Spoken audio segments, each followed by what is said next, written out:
اليوم كرواسة بالشوكولا، كتجي رائعة بزاف في المذاق، كتجي زوينة بزاف، والطريقة جد سهلة والمكونات بسيطة جدا.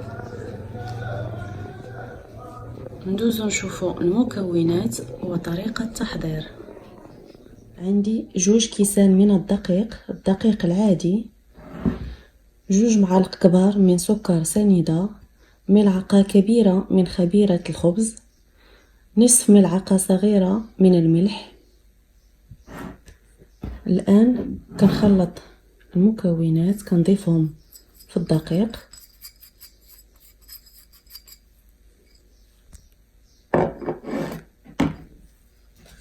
وكنضيف الآن الماء دافي.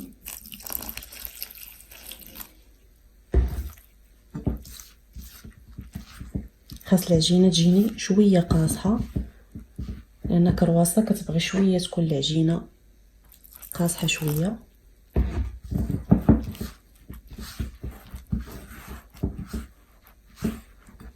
كنضيف الماء بشوية بشوية.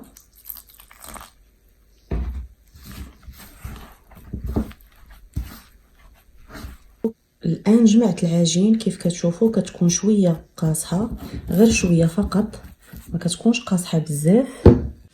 والآن غنحطها فوق سطح العمل وغندلكها. كيف كتشوفوا العجين دلكتها، وخاصها تكون شوية قاصحة، ماشي رطبة بزاف، غير شوية قاصحة. الآن غنوضعها في إناء، والآن غنغطيها وغنخليها ترتاح شوية، ماشي تخمر، غير ترتاح مدة 10 دقائق ومن بعد نكملوه. الآن غنزول الغطاء، خليتها ارتاحت مدة 10 دقائق.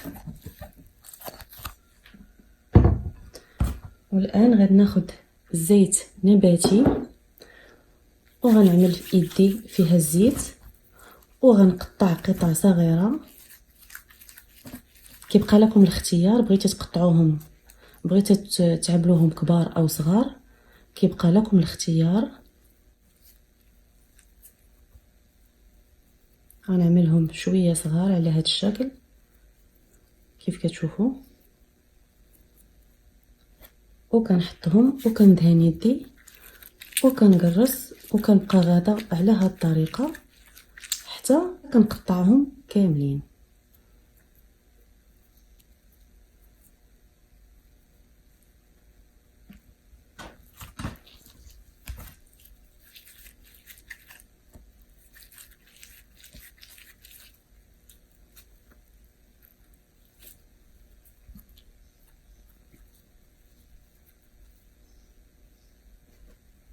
والان ملي كملت غنعمل الزيت في الايد ديالي وغنقرصها على هذا الشكل هذا.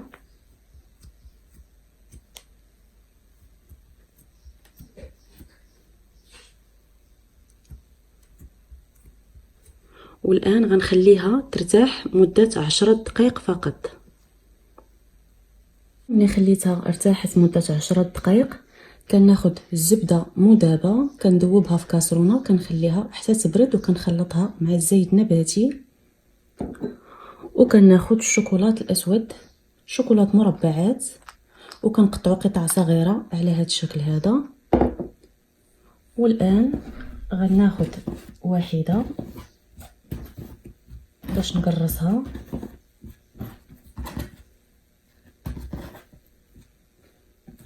كيف كتشوفوا غندهن سطح العمل، ضروري ما كتخليوها ترتاح، وكندور وكندهن على هذا الشكل هذا. ضروري كتخليوها ترتاح 10 دقائق على هذا الشكل هذا، وكندهنها كيف كتشوفوا، وكندهنها من هنا وكنحطها في هذا المكان. كنخليها ترتاح شويه باش تكون بسهوله تورق ليا. وكنعمل نفس الشيء كيف كتشوفوا، وكنحطها كذلك، وكنبقى غادا على نفس الطريقه.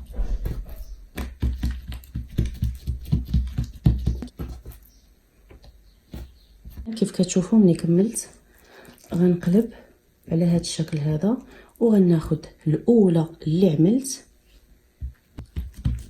كنرققها على هذا الشكل هذا، وكنقلب وكندهن اليد ديالي بالزيت والزبده.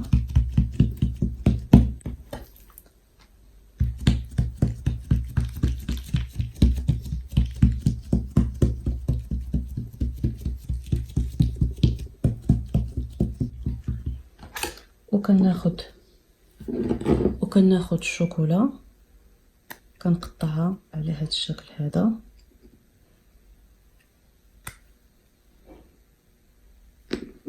كيف كتشوفوا، وكنلويها وكنبقى غادا وكنلوي على هذا الشكل.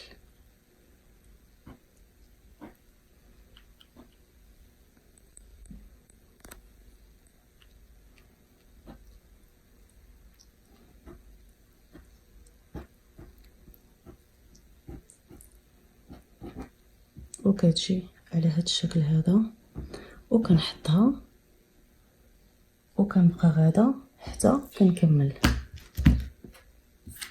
كناخذ واحده اخرى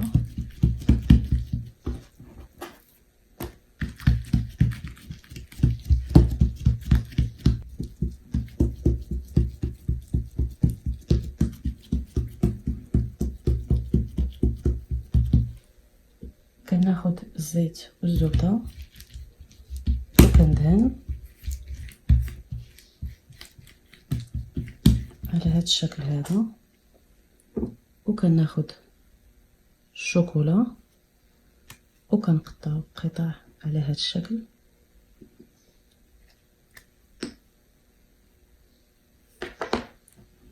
وكنلويه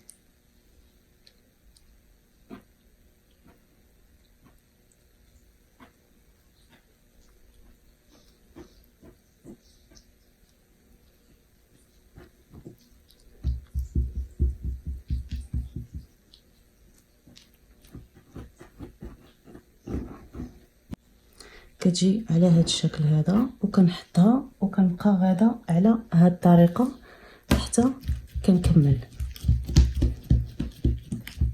الان كيف كتشوفوا ملي كملت كناخذ طاوه وكندهنها بالزيت وكنوضع فيها الكرواسه وكنحطها على هذا الشكل، ولكن ما غنحطوهاش قرابين من بعضياتهم، غنحطوهم بعاد لانني ملي غنعملهم في الفرن كيتزاد الحجم ديالهم. كيف كتشوفوا كنحطهم بعاد، راه كيجيو زوينين وكيجيو رائعين في الشكل.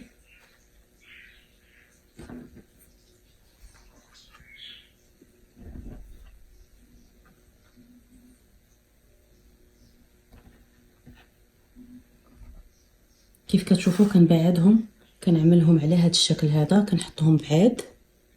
والان ما تبقى ليا من كرواسه كنوضعها في لاطه اخرى غنخليهم حتى يخمروا ليا. كيف كتشوفوا خمرات لينا الان كرواسه. خديت بيضه ضربتها على هذا الشكل وغندهنها من الفوق،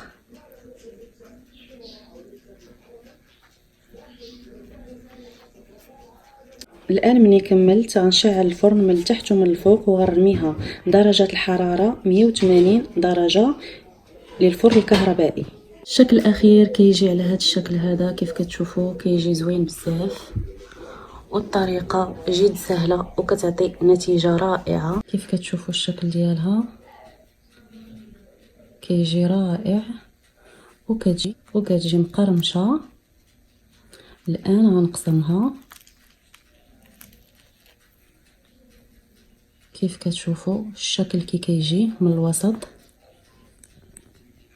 كتجي رائعه وكتجي رطبه.